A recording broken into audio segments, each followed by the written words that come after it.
Huwag kang kukurap sa Lindra dahil simula ngayon, ang bawat hininga mo ay utang na loob mo na sa pamilyang ito. Ang boses ni Sagraria ay matalim, parang pilat na humahagkis sa katahimikan ng malawak na mansyon.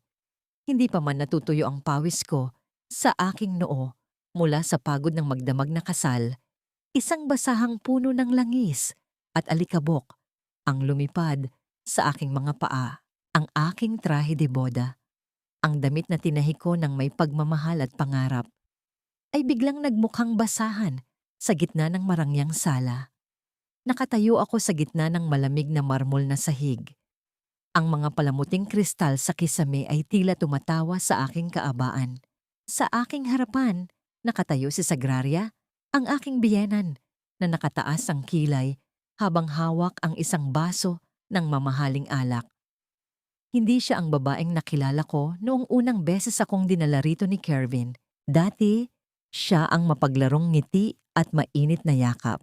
Ngayon, siya ay isang statwang yelo na ang tanging layunin ay durugin ang aking pagkatao.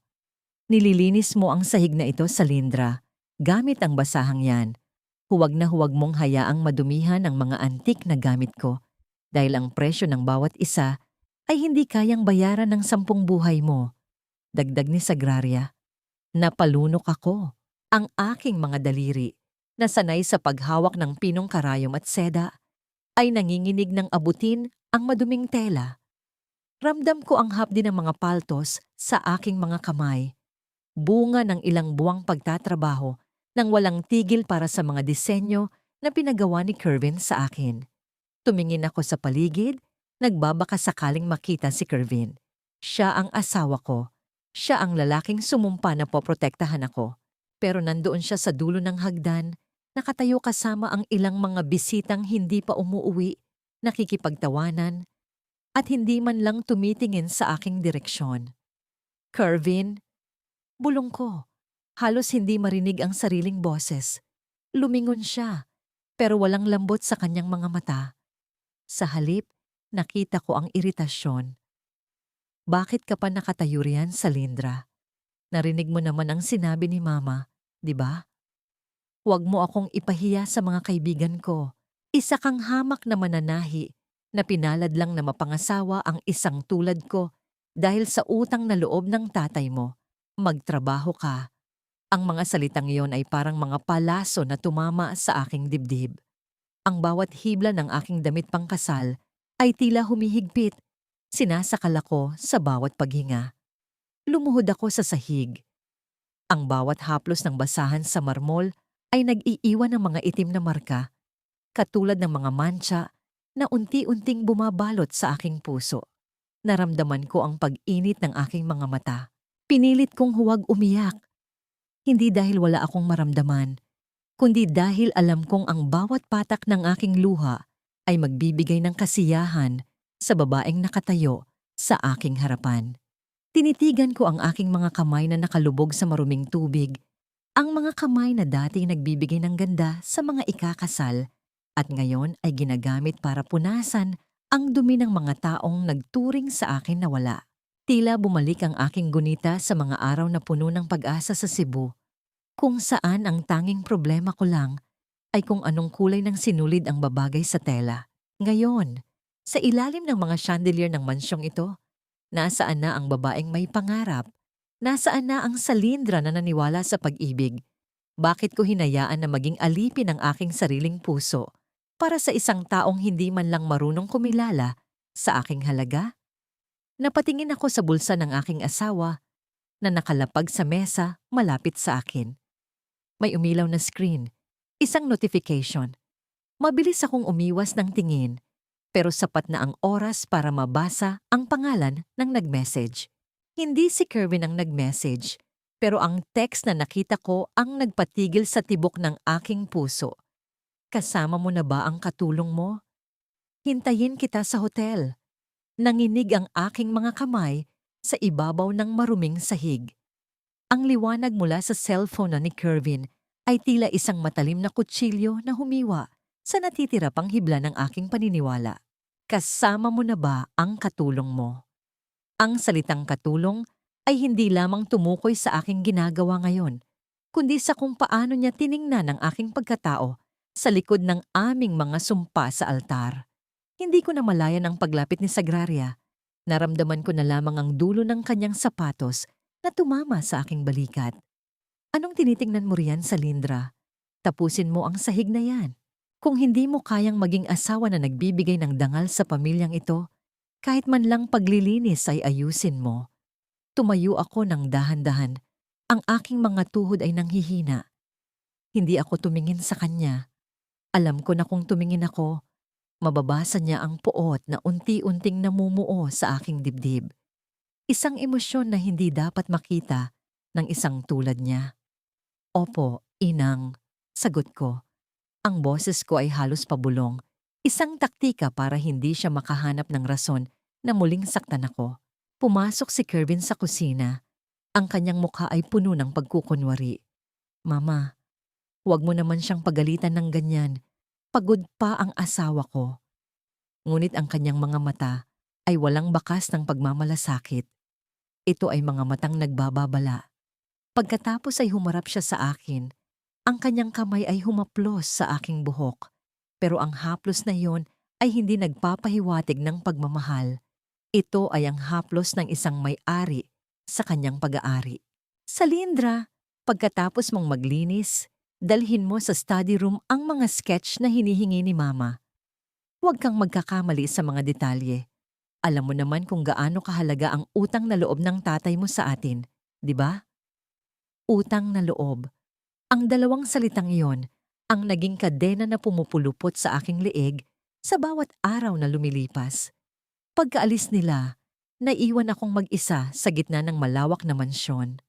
Naglakad ako patungo sa aking maliit na kwarto sa gilid ng garahe. Doon, sa ilalim ng isang lampara na halos hindi na gumagana, nakabukas ang aking mga sketchpad. Dito ko ibinuhos ang lahat ng aking galing. Ang mga disenyong ito ay hindi lamang mga damit. Ito ang aking mga pangarap, ang aking pagkakakilanlan. Ngunit alam ko ang plano nila. Ang bawat linyang iginuhit ko ay balak nilang nakawin at ibenta sa ilalim ng pangalan ni Kervin. Sa mundong ito ng mga mararangya, ang aking talento ay hindi tinitingnan bilang sining, kundi bilang isang produkto na dapat gatasan. Hinanap ko ang aking mga gamit, ang mga pirasong tela na aking itinatago. Sa bawat tahi ng aking karayom, iniisip ko ang bawat panlalait na natanggap ko. Kung gusto nilang gamitin ang aking galing para sa kanilang yaman, ibibigay ko sa kanila ang disenyong gusto nila. Ngunit sa loob ng bawat burda, sa loob ng bawat tupi ng tela, ay may nakatagong katotohanan na balang araw ay magiging mitsa ng kanilang pagbagsak. Hindi ako nakatulog. Habang ang buong bahay ay tahimik na bumabalot sa dilim, narinig ko ang mahinang pagbukas ng pinto ng mansyon. Ang tunog ng mga yabag ay pamilyar. Si Kervin, na dapat ay nasa study room, ay lumabas ng bahay sa 10 oras ng gabi. Sumilip ako sa bintana. Ang aking puso ay tumitibok ng mabilis.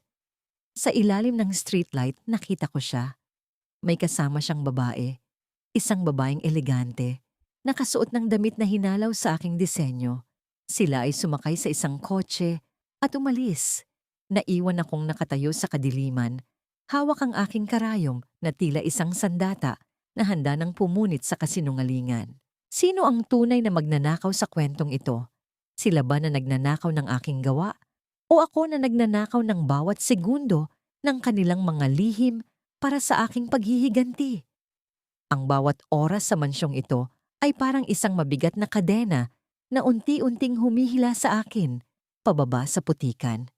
Pagkatapos ng gabing yon, hindi na mabilang ang mga gabi na ang tanging kasama ko ay ang tunog ng aking makina at ang pait ng aking alaala. Ang mga disenyong hinihingi ni Sagraria ay lalong dumami. Tila mga utos ng isang Panginoon sa kanyang alipin.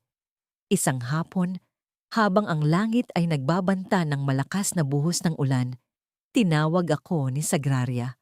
Dito mo dalhin ang mga dokumentong ito sa opisina ng aking abogado. Huwag mong kakalimutan ang envelope na ito, Salindra. Ito ang mga legal na dokumento para sa pagsasanla ng lupa ng iyong pamilya sa Cebu. Kapag hindi mo ito na iparating sa tamang oras, malalaman mo ang gagawin ko. Nanginginig ang aking mga kamay habang inaabot ang makapal na envelope. Lupa ng aking ama. Ang huling alaala na natitira sa akin mula sa aking pagkatao bago ako naging Salindra, ang asawa ni Kervin. Lumabas ako ng mansyon ng walang dalang payong. Ang ulan ay bumuhos ng walang babala. Isang malamig na hampas sa aking mukha na tila humuhugas sa aking mga luha. Naglakad ako ng mabilis. Ang aking sapatos ay puno na ng putik. Ang aking damit ay basang-basa at bumabakat sa aking balat. Nang makarating ako sa gusali kung saan naroon ang opisina ng abogado, ang bawat hakbang ko sa lobby ay nagiiwan ng basang marka sa sahig. Miss, okay ka lang ba?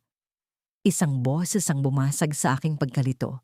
Paglingon ko, nakita ko ang isang lalaki. Hindi siya nakasuot ng mamahaling suit na parang kay Kervin. Nakasuot siya ng simpleng polo shirt na nakatupi ang manggas hanggang siko.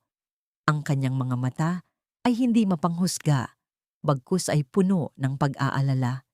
Ito po, bulong ko, inaabot ang envelope na may mantsa na ng ulan sa gilid. Kinuha niya ang envelope at mabilis na inilapag sa mesa. Ang layo ng nilakad mo at mukhang wala kang payong. Maupo ka muna rito. Kinuha niya ang isang tuyong tuwalya at inabot sa akin.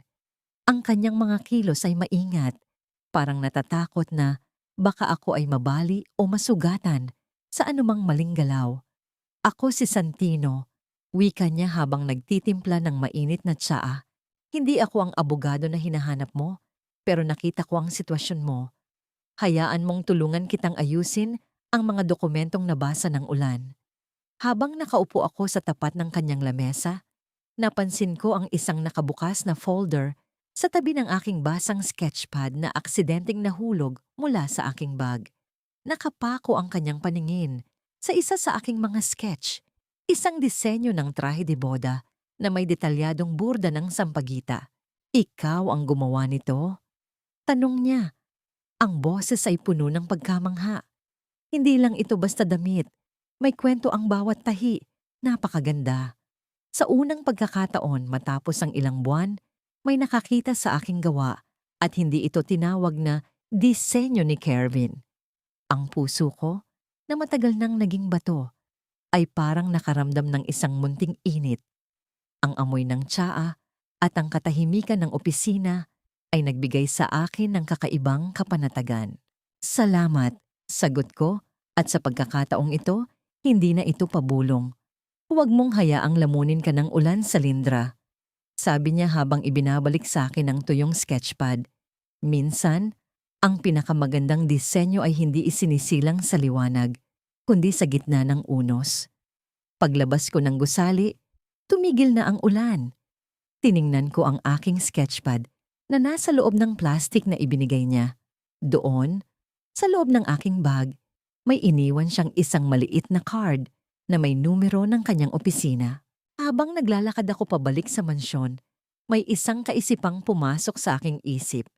Siguro, hindi pa huli ang lahat.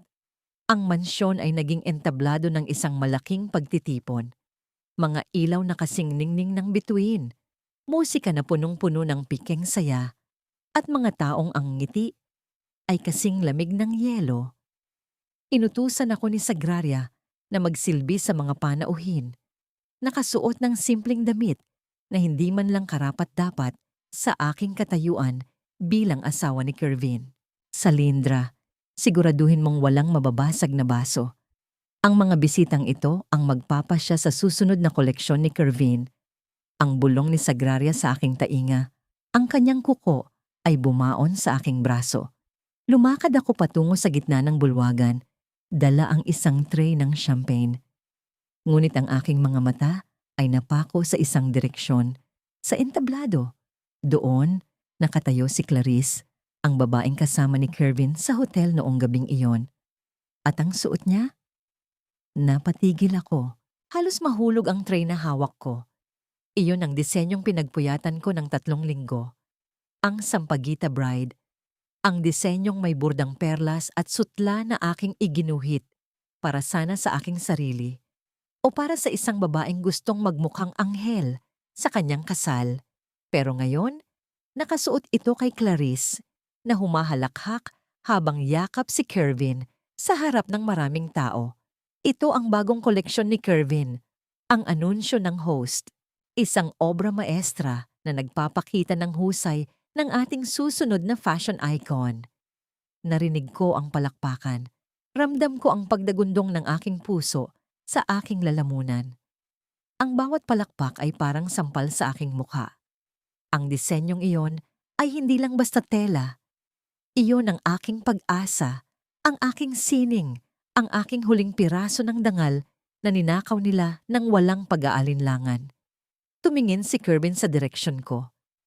Hindi siya nagpakita ng pagsisisi. Sa halip, binigyan niya ako ng isang ngingiting mapang-uyam, isang ngiting nagsasabing, wala kang magagawa. Sa mundong ito, ako ang bida at ikaw ang anino. Hindi ko na napigilan. Naglakad ako palapit sa kanila. Ang bawat hakbang ko ay mabigat. Pero bago pa man ako makalapit, hinila ako ni Sagraria sa isang sulok, malayo sa mga mata ng publiko. Ano ang balak mong gawin? Ang boses niya ay isang babalang nakamamatay. Huwag na huwag kang gagawa ng eksena, Salindra. Kung bubuka ang bibig mo, hindi lang ikaw ang mawawalan. Ipapahuli ko ang kapatid mo sa probinsya sa kasong hindi niya nagawa. Alam mo naman kung gaano kadali para sa amin ang gumawa ng kasinungalingan, di ba? Naramdaman ko ang paglamig ng aking buong katawan. Ginamit nila ang aking pamilya bilang alas. Ang mga luha na matagal kong pinigil ay unti-unting dumaloy sa aking mga pisngi. Ang disenyong aking pinahalagahan ay ginagamit na ngayon para purihin ang isang lalaking wala namang alam sa tunay na paghabi ng buhay. Ang tanging salita na lumabas sa aking bibig. Matuto kang pumwesto kung saan ka nararapat. Sagot ni Sagraria bago niya ako iniwan na mag-isa sa dilim ng pasilyo. Pinanood ko mula sa malayo kung paano hinagkan ni Kervin si Clarice habang nakasuot ng aking obra. Sa bawat paghalik nila, parang may pinapatay na bahagi ng aking kaluluwa. Pero sa loob ng aking dibdib, may isang bagay na unti-unting nagbabago.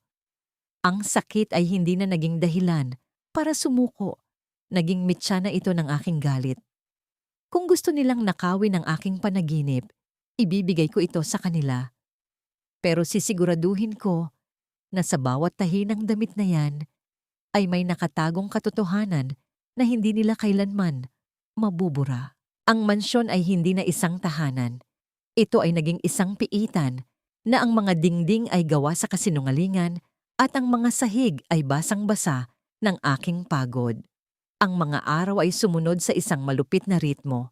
Gigising ako bago pa sumikat ang araw, magluluto para sa mga Sagraria, maglilinis ng bawat sulok ng mansyon, at pagdating ng gabi, ako ay ikukulong sa aking silid para magtahi ng mga disenyong bibilhin ng iba at ipapangalan kay Kervin. Dagdagan mo ang burda sa laylayan? Utos ni Sagraria habang nakatayo sa aking pintuan. Ang kanyang mga mata ay nanunuot na parang mga karayom. Ang koleksyong ito ay para sa isang malaking fashion week. Kung hindi ito matatapos bago magbukas, tandaan mo, Salindra, ang kapatid mo sa Cebu ay hindi na makakakita ng liwanag ng araw sa labas ng rehas. Ang banta niya ay sariwa pa rin. Parang sugat na hindi man lang pinayagang maghilom. Wala na akong karapatang mapagod. Wala na akong karapatang magkasakit. Ang aking mga daliri ay magaslaw na. Puno ng mga tusok ng karayom na nangingitim na. Ang aking katawan ay humihingi ng tulong, ng pahinga. Ngunit ang aking isip ay nakatali sa kaligtasan ng pamilyang naiwan ko. Sa loob ng 3 linggo, hindi ako nakatikim ng sapat na pagkain. Ang aking paningin ay madalas na lumilabo at ang aking pandinig ay napapalitan ng ugong na parang kulog sa gitna ng bagyo. Ngunit kahit sa ganitong kalagayan, pilit kong tinatapos ang Sampaguita Collection. Isang gabi, Habang nag-aayos ako ng mga gamit sa sewing room, pumasok si Sagraria na may dalang tasa ng mainit na kape. Uminom ka para hindi ka antukin. Kailangan mong matapos ang wedding gown na ito bago sumikat ang araw. Ininom ko ang kape ng walang pag-aalinlangan, ngunit ilang minuto lamang ang nakalipas, naramdaman ko ang kakaibang pag-ikot ng aking paningin. Ang silid ay tila yumayanig. Ang aking mga paa ay hindi ko na maramdaman. Inang, bakit ang hilo ko? Sambit ko habang nakakapit sa gilid ng mesa. Ngumisi si Sagraria, isang ngiting punong-puno ng pagkamuhi. Ang sobrang pagod ay nakakamatay sa Lindra. Pero ang sobrang panghihimasok ay nakakamatay din. Sadyang kailangan lang kitang patulugin ng mahimbing na ngayong gabi dahil may mga bisita tayong darating para suriin ang trabaho mo. Hindi ka pwedeng magpakita sa kanila sa hitsura mong parang basahan. Tumalikod siya at iniwan akong nakakapit sa mesa. Sinubukan kong tumayo, ngunit ang aking mga binti ay sumuko. Nadulas ako. Ang aking katawan ay tumama sa matigas na sahig, habang ang aking ulo ay humampas sa gilid ng kahoy na cabinet. Ang sakit ay hindi ko na nagawang isigaw. Ang kadiliman ay unti-unting bumalot sa aking paningin. Sa gitna ng aking kawalan ng malay, naramdaman ko ang isang malakas na pagyanig sa aking tiyan. Isang matalas na kirot na parang may humihiwa sa aking kaibuturan. Hindi ko alam kung ilang oras akong nawala ng ulirat, pero nang imulat ko ang aking mga mata, ang silid ay madilim na. Ang aking mga damit ay basang-basa ng malapot na likido. Kulay pula, mainit at nakakatakot. Ang bata, bulong ko, ang boses ko ay parang kalawang na dumadaan sa aking lalamunan. Ang bata. Hindi ko alam na ako ay nagdadalang tao. Sa sobrang pagod at gutom, hindi ko man lang napansin ang mga pagbabago sa aking katawan. Ngayon, sa harap ng aking mga mata, nawala ang isang buhay na sana ay magiging dahilan ko para lumaban. Kahit nahirap, gumapang ako patungo sa pinto. Tulong, tulong. Hindi ako nakalabas ng bahay. Narinig ko ang boses ni Kervin at ni Clarice mula sa sala. Tumatawa sila. Nagbubukas ng champagne. Ang radyo ay nagpapatugtog ng masayang musika. Sagraria, nasan si Salindra? Tanong ni Kervin. Hayaan mo siya. Sagot ng matandang babae. Nasa silid niya, nagtatrabaho. Huwag niyo siyang istorbohin. Nanghihina ako.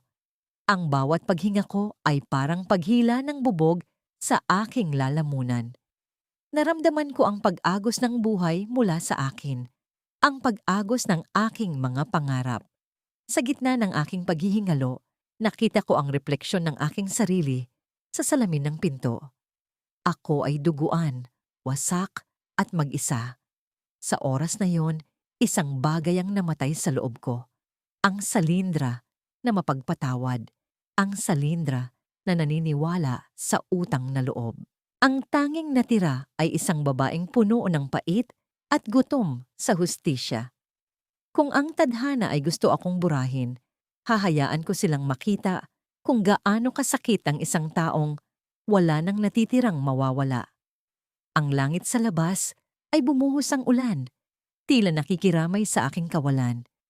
Pero sa loob ng aking puso, isang apoy ang nagsisimulang magliyab. Isang apoy na hindi na mapapatay ng kahit anong ulan. Pagsisisihan niyo ito, bulong ko sa hangin bago tuluyang lamunin ng dilim ang aking malay. Ang aking huling alaala bago ako nawala ng malay ay ang tunog ng pagbubukas ng champagne ni Kervin, habang ang aking sariling dugo ay unti-unting natutuyo sa sahig ng mansyong aking kinamumuhian. Ang pagising ko sa loob ng ospital ay hindi dala ng liwanag ng araw, kundi ng nakakasilaw at malamig na puting ilaw sa kisame. Ang bawat paghinga ko ay parang paghila ng bubog sa aking dibdib. Wala na ang maliit na buhay na kumakawala sa loob ko.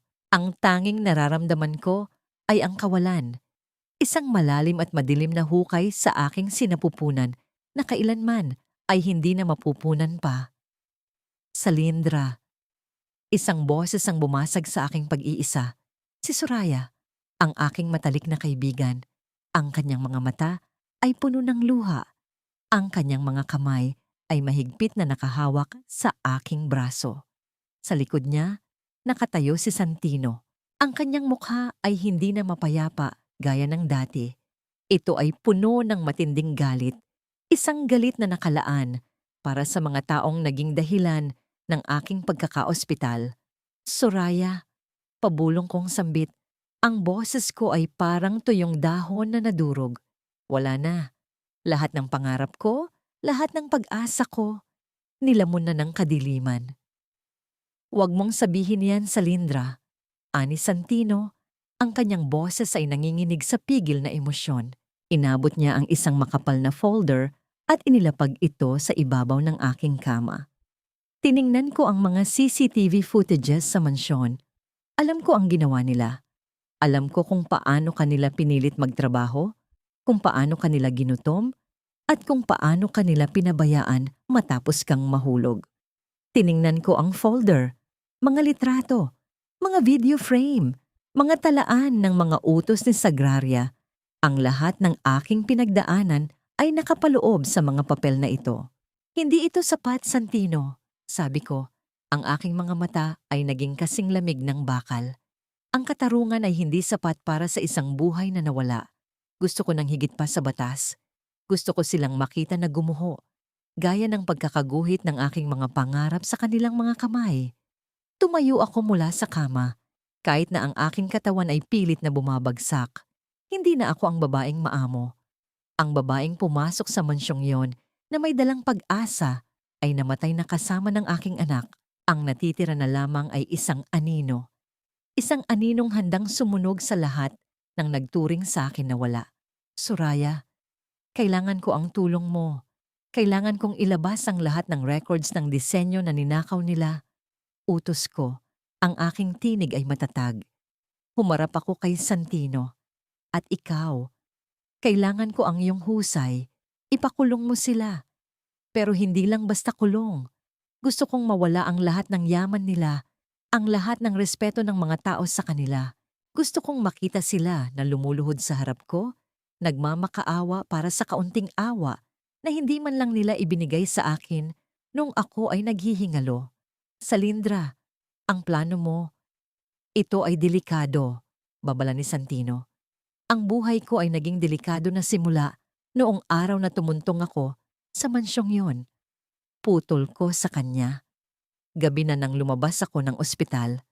Ang hangin ay malambot sa aking balat, pero ang aking puso ay naging matigas. Habang naglalakad kami ni Soraya patungo sa aming pansamantalang matutuluyan, may isang maliit na recording device na ibinigay sa akin ni Santino. Isang maliit na bagay na kayang sumira ng isang buong pamilya. Pagdating ko sa aking kwarto, tumingin ako sa salamin. Ang babaeng nakita ko ay hindi na ang Salindra na nagmamakaawa para sa pagmamahal. Ang babaeng ito ay may mga matang nagbabaga, mga matang hindi na luha ang nilalabas, kundi apoy. Kinuha ko ang aking karayom at sinimulang tahiin ang mga ebidensya sa isang lumang tela. Bawat tahi ay may kaakibat na sumpa. Bawat hibla ay isang piraso ng kanilang pagkawasak. Ang mga Sagraria ay nag-isip na ako ay isang basahan na madaling itapon. Hindi nila alam, ang basahang iyon ay may dalang talim na kaya silang hiwain nang hindi nila namamalayan. Hintayin niyo ako, bulong ko sa dilim. Dahil sa bawat tahi ng aking karayom, ay sisimulan ko na ang inyong paglilibing. Ang mansyon ni Sagraria ay tahimik, pero sa aking pandinig, ang bawat sulok nito ay sumisigaw ng mga krimen. Bumalik ako, hindi bilang isang alipin, kundi bilang isang espiya sa loob ng sarili kong bilangguan. Gamit ang susi na ninakaw ko kay Yaya Lusing, bago ako dinala sa ospital, pumasok ako sa mansyon sa gitna ng hating gabi. Ang bawat yabag ko sa sahig ay parang kabaong na pilit na binubuksan. Nakasuot ako ng itim na damit. Ang aking mga mata ay nakatuon sa bawat anino. Ang layunin ko, ang home office ni Sagraria. Doon nakatago ang lahat. ang mga peking kontrata, ang mga resibo ng perang ninakaw ni Kervin sa kumpanya, at ang katibayan na ang mga disenyo na inilabas nila ay orihinal na akin. Pagpasok ko sa loob, ang amoy ng lumang papel at pabango ni Sagraria ay sumalubong sa akin. Binuksan ko ang safe gamit, ang numerong narinig ko noon sa isang pagtatalo nila. Click! Bumukas ito. Ang loob ng safe ay punong-puno ng mga dokumentong magpapabagsak sa kanila. Kinuha ko ang mga ito at mabilis na kinuhanan ng litrato gamit ang maliit na kamera na ibinigay ni Santino. Ano ang ginagawa mo rito? Isang boses ang nagpabigat sa aking puso. Si Kervin. Nakatayo siya sa pinto, nakasuot ng bathrobe, ang kanyang mga mata ay nanlilisik sa galit. Hindi siya mukhang natatakot, mukha siyang handang pumatay. Salindra, akala ko ba ay nasa ospital ka pa? Akala ko ba wala na yung bata? Tumayo ako ng matuwid. Sa unang pagkakataon, hindi ako yumuko. Tinitigan ko siya ng direkta sa kanyang mga mata. Buhay pa ako, Kervin, at ang buhay na ito ang magsisilbing katapusan mo. Sumugod siya sa akin. Pilit na inaagaw ang kamera. Nagtalsikan ng mga papeles. Sa gitna ng aming pagtatalo, nakita ko ang isang liham na nahulog mula sa vault. Isang sulat mula sa bangko na nagpapakita na ang kumpanya nila ay baon na sa utang at ang pera ay inilipat sa isang offshore account sa pangalan ni Clarice. Magnanakaw ka. Bulong ko habang pinapanood siyang magpumiglas. Nagnanakaw ka sa kumpanya, nagnanakaw ka sa asawa mo, at nagnanakaw ka sa hinaharap mo. Tumahimik ka. Sigaw niya. Itinulak niya ako sa dingding. Wala kang halaga. Kung hindi dahil sa utang ng tatay mo, hindi kita kailanman papakasalan. Ang utang na loob? Tumawa ako ng mapait habang ang dugo ay tumutulo mula sa aking braso na tumama sa matulis na gilid ng mesa. Tapos na ang pagbabayad ko. Ang lahat ng disenyong suot ni Clarice ay may marka ko. Ang bawat pirma mo sa mga dokumentong ito ay peke. Alam mo ba kung ano ang parusa sa estafa, Kervin? Napatigil siya. Ang kanyang mukha ay namutla. Sa likod ng pinto, narinig ko ang yabag ni Sagraria. Mabilis akong kumilos. Kinuha ko ang isang maliit na recording device na ikinabit ko sa ilalim ng mesa kanina pa at tumakbo patungo sa bintana. Salindra, bumalik ka rito! Sigaw ni Sagraria mula sa pasilyo. Tumalon ako sa labas ng bintana, diretso sa madilim na damuhan. Ramdam ko ang sakit sa aking katawan, pero ang aking mga kamay ay mahigpit na nakakapit sa aking daladalang ebidensya. Nang makalayo ako at makarating sa sasakyan ni Santino na naghihintay sa tapat ng gate, humingal ako ng malalim. Tumingin si Santino sa akin, puno ng pag-aalala. Nakuha mo ba?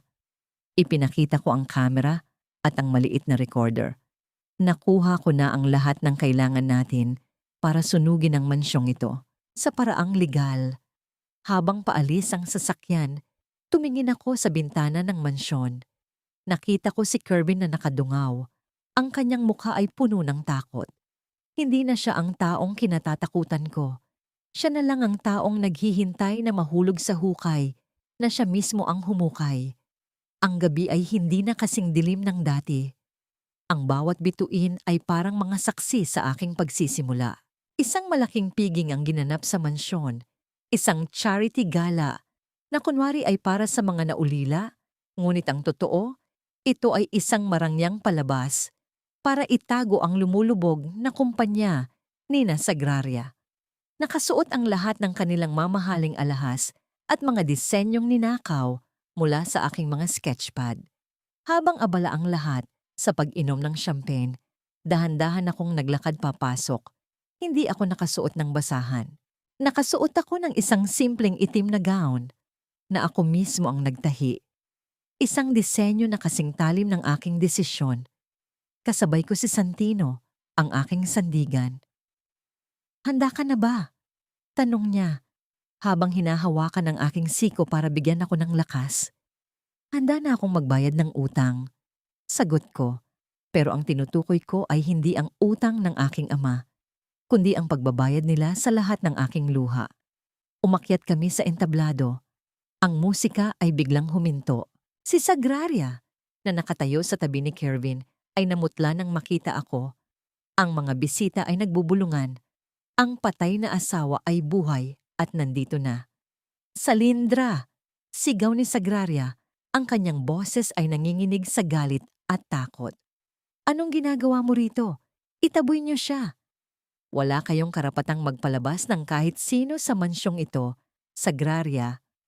Matatag kong sagot. Ang boses ko ay umalingaw-ngaw sa buong bulwagan. Dahil ang mansyong ito, ang mga lupain nyo, at maging ang kumpanya nyo ay nakasangla na sa katotohanan. Ibinigay ko kay Santino ang flash drive na naglalaman ng lahat ng ebidensya. Sa isang iglap, ang malaking screen sa likod ng entablado ay nagpakita ng mga resibo ng kanilang mga krimen, ang mga pekeng pirma at ang recording ng pag-uusap nila noong gabi na inakala nilang mamamatay na ako. Tumahimik ang buong bulwagan. Ang mukha ni Kervin ay naging kasing puti ng papel. Nilapitan ko siya. Sa harap ng maraming tao, hinubad ko ang singsing na ibinigay niya sa akin noong araw ng aming kasal. Sabi mo noon, utang na loob ko ang buhay ko sa inyo? Sabi ko habang inilalagay ang singsing sa loob ng basahang marumi na dati nilang ipinapunas sa akin. Ngayon, bayad na ang utang ko at kayo naman ang magbabayad sa batas. Salindra, please! Pagmamakaawa ni Kervin, nakaluhod na siya sa harap ko. Hindi ko sinasadya. Si Mama lang ang may gusto ng lahat ng ito. Tumingin ako sa kanya ng may awa. Hindi na galit. Awa. Dahil ang lalaking minahal ko ay isang hamak na duwag. Ang pagkatao mo ay hindi nasusukat sa suot mong mamahaling suit, Kervin. Nasusukat ito sa iyong dangal na matagal mo nang isinangla. Dumating ang mga pulis. Ang tunog ng mga posas na ikinabit sa mga pulso ni Sagraria at Kervin ay parang musika sa aking mga tainga. Ang kanilang mga sigaw ng pagtutol ay nalunod ng bulungan ng mga taong dati nilang hinahangaan. Habang inilalabas sila sa mansyon, tumingin si Sagraria sa akin, puno ng poot. Hindi pa tayo tapos. Tapos na tayo, Sagraria. Sagot ko ng mahinahon. Ang hustisya ay hindi nagtatapos sa inyo. Ito ay nagsisimula sa akin. Paglabas ko ng mansyon, sinalubong ako ng malamig na simoy ng hangin. Huminga ako ng malalim. Isang hininga na hindi mabigat, hindi masakit. Ang bawat bigat sa aking balikat ay tila naglaho. Nakita ko si Santino na naghihintay sa tapat ng gate, nakangiti sa akin ng may paghanga. Malaya ka na, Salindra, sabi niya. Tiningnan ko ang langit. Ang mga bituin ay nagniningning. Sa unang pagkakataon, hindi ako tumingin sa likod. Ang aking mga paa, na dati ay laging nakaluhod, ay handa nang maglakad patungo sa aking sariling kinabukasan. Ang bawat sugat ko ay naging aral at ang bawat luha ko ay naging lakas. Ang mansyon ay naging alaala na lamang, isang maruming bahagi ng aking nakaraan na unti-unti nang nililimas ng panahon. Ngayon, ako ay nakatayo sa harap ng isang maliit na tindahan sa tabi ng riles ng tren. Walang chandelier, walang mamahaling marmol, ngunit ang amoy ng kape at bagong tahing tela ay nagbibigay sa akin ng isang uri ng katahimikang hindi ko naranasan sa loob ng mansyon ni Sagraria. Salindra, ang ganda ng disenyong ito. Masayang sambit ni Soraya habang hawak ang isang simpleng puting bestido na may detalyadong burda ng sampagita sa laylayan. Ngumiti ako. Para sa isang babaeng nagtatrabaho sa palengke, gusto kong maramdaman niya na kahit simple ang kanyang buhay, karapat-dapat siyang magmukhang reyna sa kanyang kasal. Ang aking maliit na butik, ang Salindra's Bridal Atelier, ay nagsimula sa isang lumang makina at ilang piraso ng telang itinabi ko noong ako ay alipin pa nila. Dito, ang bawat customer ay hindi tinatrato bilang mga client, kundi bilang mga kaibigan. Dito, ang bawat disenyo ay hindi ninanakaw, kundi nililikha ng may pagmamahal. Habang nagtatahi ako, Narinig ko ang mahinang katok sa pinto. Si Santino. Dala niya ang isang supot ng pandesal at 2 tasa ng mainit na tsokolate. Nakalimutan mo na namang kumain, di ba? Biro niya, ang boses ay malambot at puno ng pag-aalala. Masyado akong abala, Santino. Ang daming order para sa buwan ng Hunyo. Sagot ko, pero tumigil ako sa pagtatahi para tanggapin ang pagkaing hatid niya. Naupo siya sa tabi ko.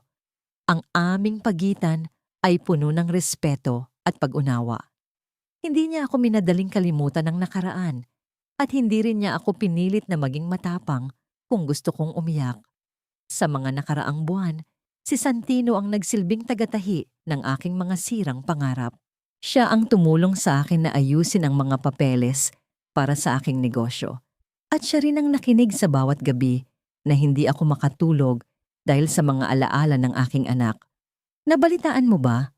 Tanong niya sa mahinang boses. Nagsampa ng petisyon si Kervin para mabawasan ang hatol sa kanya. Ngunit dahil sa mga ebidensyang inilatag natin, lalong bumigat ang kaso ni Sagraria. Tumangulang ako. Ang kanilang kapalaran ay hindi na ang aking sentro ng mundo. Ang nakaraan ay nakabaon na at ang katarungan ay nasa kamay na ng batas. Ayos lang sa akin, Santino, sabi ko, habang pinagmamasdan ng tren na dumadaan sa malapit. Ang mahalaga, malaya na ako. Hindi na ako nakatali sa utang na loob. Hindi na ako nakatali sa isang lalaking hindi ako kailanman minahal. Salindra, hinawakan niya ang aking kamay. Ang kanyang mga daliri ay mainit at ligtas. Hindi lang kalayaan ang nahanap mo rin ang sarili mo. Napatitig ako sa kanya. Ang mga mata niya ay nagtataglay ng isang pangakong hindi kailanman ibinigay ni Kervin. Ang pangakong tanggap niya ako, pati ang aking mga sugat at ang aking nakaraan. Ngunit sa gitna ng katahimikan ng aming pagtitinginan, isang liham ang dumating sa ilalim ng pinto. Ito ay galing sa kulungan. Isang envelope na may tatak ng bilangguan. Binuksan ko ito ng may pag-aalangan. Isang sulat mula kay Sagraria. Salindra, hindi pa tayo tapos. Akala mo ba ay tapos na ang lahat dahil nakulong kami? May isang sikreto ang tatay mo na hindi mo pa alam. Ang dahilan kung bakit niya ipinagkasundo ang kasal natin ay mas malalim pa sa utang na loob. Nanginig ang aking mga kamay. Ang liham ay nahulog sa sahig. Akala ko ay tapos na ang lahat, ngunit tila may isang bagong pintuan ang bumukas. Isang pinto na maaaring sumira sa kapayapaang pinaghirapan kong buuin. Ang bawat kataga sa sulat ni Sagraria ay parang lason na unti-unting dumadaloy sa aking mga ugat. Hindi utang na loob lang, Salindra. May mga dokumentong itinago ang ama mo bago siya pumanaw. Mga dokumentong magpapatunay na hindi ka kailanman naging tunay na anak ng mahirap na mananahi na yon. Nanginginig kong ibinaba ang liham sa ibabaw ng hapagkainan. Ang aking mga daliri na dati ay sanay sa paghawak ng karayom, ngayon ay parang nawalan ng kontrol. Salindra, anong nangyari? Si Santino ay mabilis na lumapit. Ang kanyang mga mata ay puno ng pag-aalala. Kinuha niya ang liham at binasa ang nilalaman nito. Ang kanyang mukha ay biglang tumigas. Huwag kang maniwala sa kanya.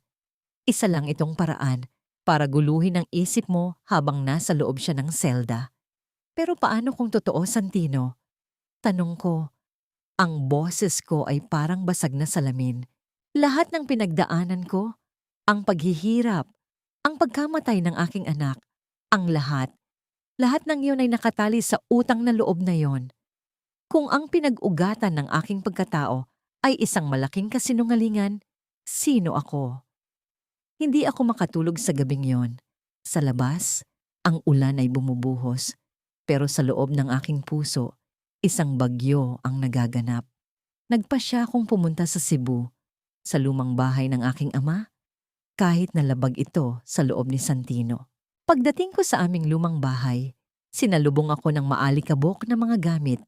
Binuksan ko ang isang lumang kaha na itinago ng aking ama sa ilalim ng sahig. Doon, sa loob ng isang lihim na compartment, nakita ko ang isang birth certificate at isang kopya ng kasulatan ng lupa. Hindi ako anak ng isang simpleng magsasaka. Ang aking ama ay isang dating kasosyo sa negosyo ng pamilya ni Kervin at ang utang na loob na sinasabi ni Sagraria ay hindi pera.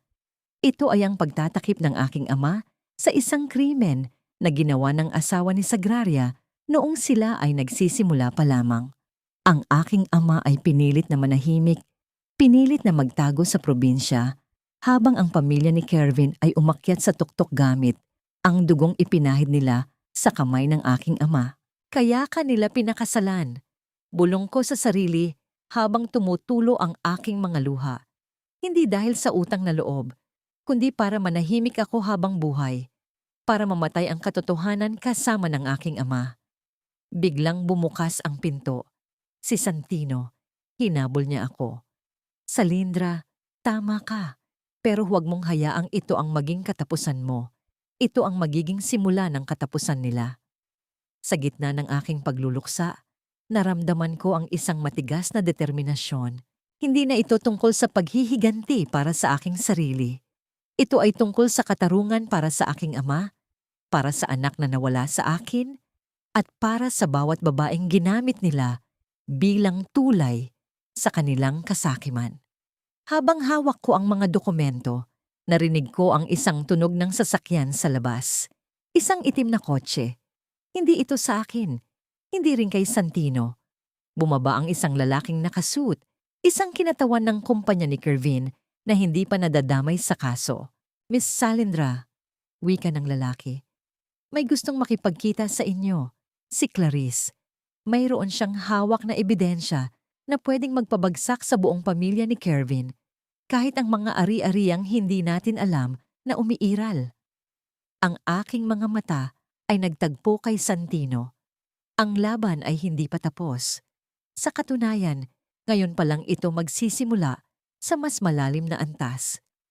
Sa loob ng isang pribadong silid sa isang lumang restaurant sa Cebu, nakaupo si Clarice. Wala na ang kanyang mga mamahaling alahas at ang mapagmataas na ngiti. Ang babaeng dati ay agaw eksena sa bawat gala ay mukhang basag, pagod at takot. Gusto ko silang makitang bumagsak sa lindra. Bungad niya nang hindi man lang ako tinitingnan sa mata. Inilapag niya ang isang makapal na folder sa ibabaw ng lamesa. Akala ko ay mahal ako ni Kervin. Pero noong nakulong siya, ang una niyang ginawa ay ipasa ang lahat ng kasalanan sa akin. Sabi niya, ako ang nag-utos ng lahat. Binuksan ko ang folder. Ito ang susi. Mga dokumento ng mga shell companies na ginamit ng pamilya Sagraria para itago ang kanilang nakaw na yaman. Naroon din ang mga ebidensya kung paano nila nilaso ng isipan at negosyo ng aking ama bago siya pumanaw. Bakit mo ito ginagawa? Tanong ko. Dahil gusto kong mabuhay? Sagot niya habang humihikbi. At alam ko na ikaw lang ang may lakas ng loob na tumayo laban sa kanila. Sa loob ng 3 araw, hindi kami natulog ni Santino. Inayos namin ang mga dokumento, kinonsulta ang mga eksperto sa batas, at inihanda ang lahat para sa huling pagtutuos sa korte. Hindi na ito tungkol sa isang diborsyo o sa isang ninakaw na disenyo. Ito ay tungkol sa pagbabawi ng dangal ng aking ama at ang tuluyang pagdurog sa imperyong itinayo nila sa ibabaw ng aming mga bangkay. Dumating ang araw ng pagdinig. Ang courtroom ay punong-puno ng media. Si Sagraria, na nakasuot ng prison uniform, ay nakatingin sa akin nang may halong puot at pangungutya. Si Kervin naman, sa kabilang banda, ay nakayuko.